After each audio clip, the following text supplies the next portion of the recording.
Here is KTVQ's Dean Phillips. Good evening, everyone. Dean Phillips is on vacation this week. I'm Susan Peters. Our top story tonight, violence on the picket line in Billings. The strike against AT&T is in its fourth day now, and the strain is getting to some of the participants. A union official was slapped while taking a picture of another union member who crossed the picket line.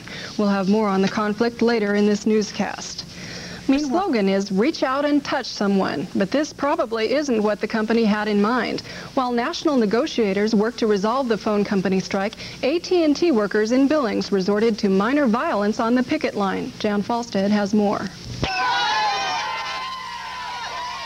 During the 5 o'clock shift change, a local official of the Communication Workers of America tried to take a picture of another union member who had crossed the picket line to work. Blueberry left the building. She was in doing, as a scab, training people to take our jobs as scabs. And I, as a CWA representative, was taking her picture, as I have taken many other scabs' pictures, and she slugged me. Carol Metzel then hit Blueberry back. What I did, I was shocked. I don't know what I did. My hands came up and my camera flew apart. Neither Barry nor the company can comment on the incident. We need to protect anyone who crosses the picket line and comes to work, and so I have no comment on the incident that happened. This is the operator. Can I help you? Meanwhile, AT&T is hiring out-of-state workers, unemployed locals, and using its own managers to answer some 80,000 calls a day. We're trying to protect the jobs of the people that are out there on the streets by saving our customers, providing service to the customers that expect it, so that when the strike is settled, those people have a job to come back to.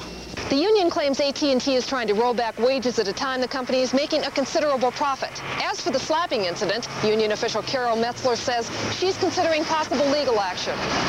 The phone company strike has idled 400 Montana workers, half of them in Billings. The key issue left to be resolved, whether AT&T workers get to keep a cost of living clause that gives them automatic raises to offset inflation. Jan Falstead, MTN News, Billings.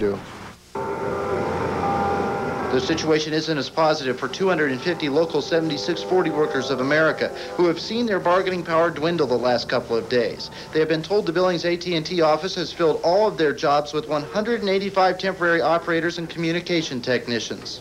We don't want to be out on the street. We want to settle. We want our fair share. We want our cost of living allowance, and the company is not giving us that.